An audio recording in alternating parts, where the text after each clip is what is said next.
अब इसके साथ ही नाज़रीन आपको बताएं कि डीपीओ कसूर की खसूसी हदायत पर एसएचओ राहील खान की कामयाब कार्रवाई। मोटरसाइकिल चोर, स्नैचर और चोरी में मुतअद्दिद वारदातों में मुलविस मुलजिमान को गिरफ्तार कर लिया गया है। इसी हवाले से मज़ीद अखबार बता रहे हैं। चूनिया से हमारे नुमाइंदे इरफान अशरफ आगाह कीजिएगा। जी बिल्कुल, डीपीओ कसूर सईद इमरान करामत बुखारी की खसूसी हदायत पर एसएचओ थाना सिटी चूनिया राहील खान की कामयाब कार्रवाई। मोटरसाइकिल सेंचर और चोरी की वारदातों में मुलव्वस इफ्तिखार उर्फ अंकल बैन सलाई डकैत गैंग के 5 अरकान गिरफ्तार। मुलजमान के कब्जा से छीनी गई 10 मोटरसाइकिल, 10 मोबाइल फ़ोन, 4 लाख रुपए नकदी रकम, कुल मालियत 15 लाख रुपए का माल मसरूका और क्लाशनकॉफ समेत जदीद असला बरामद।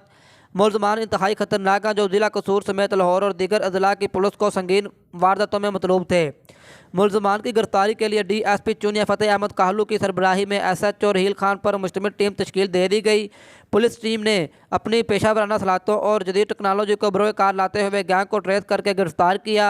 एसएचओ राहील खान ने मीडिया से बातचीत करते हुए बताया कि मुलजमान ने दौरान तफ्तीश चूनिया और गिरदनवा में मोटरसाइकिल छीनने और चोरी करने की 23 वारदातों का इंकशाफ किया है। मज़ीद तफ्तीश जारी है। डीपीओ कसूर सईद इमरान करामत बुखारी ने अच्छी कारकर्दगी पर थाना सिटी चूनिया एसएचओ राहील खान और उनकी पूरी टीम को शाबाश दी। जी।